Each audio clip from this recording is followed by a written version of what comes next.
आज आपण बनवणार आहोत नायलॉन साबुदाण्याचा उपवासासाठी चिवडा। त्यासाठी घेतलेले साहित्य 1 किलो नायलॉन साबुदाणा, अर्धा किलो बटाट्याचा किस, अर्धा किलो शेंगदाणे, पाव किलो वेफर्स साबुदाण्याचे, पिठी साखर, मीठ आणि हिरवी मिरची आणि तेल। तेल टाकतोय कढईमध्ये। तेल तापल्यानंतर आपण चिवडा नायलॉन साबुदाणा तळायला सुरुवात करणार आहोत। 1 लिटर तेल घेतलेलं आहे। आपण आता नायलॉन साबुदाणा तळायला घेतोय। तेल तापलेले आपलं। आता आपण कढईत टाकलेले आहे।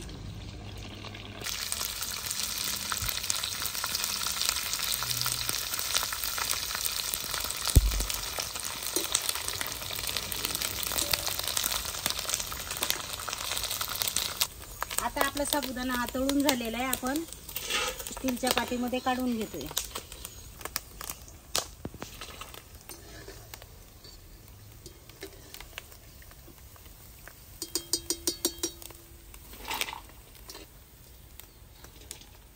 आता आपण बटाट्याचा किस तळतोय।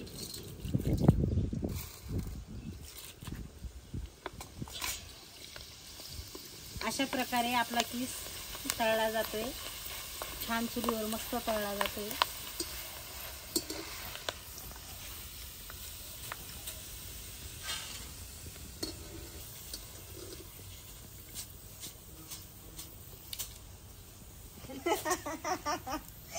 आता आपण साबुदाण्याचे वेफर्स तळून घेत आहोत।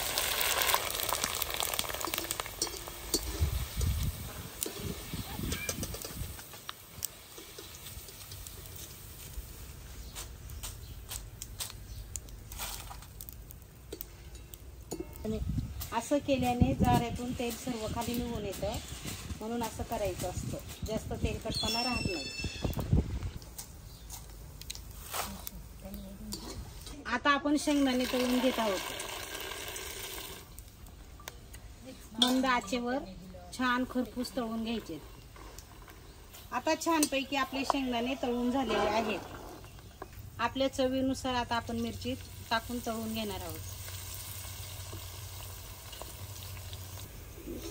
आपली मिरची तळून झालेली आहे। आता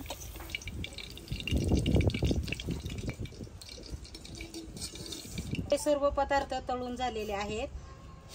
आता साबुदाणा, बटाट्याचा किस,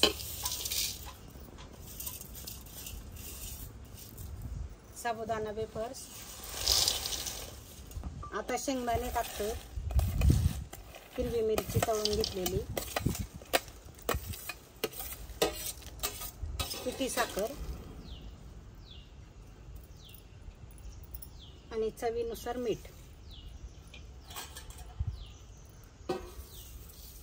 आता हे सर्व आपल्याला मिक्स करून घ्यायचे।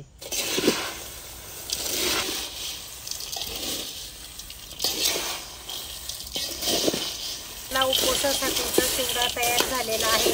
हा 15 दिवस 1 महिना टिकू शकतो। आपण घरी करू शकता। छान, एकदम छान।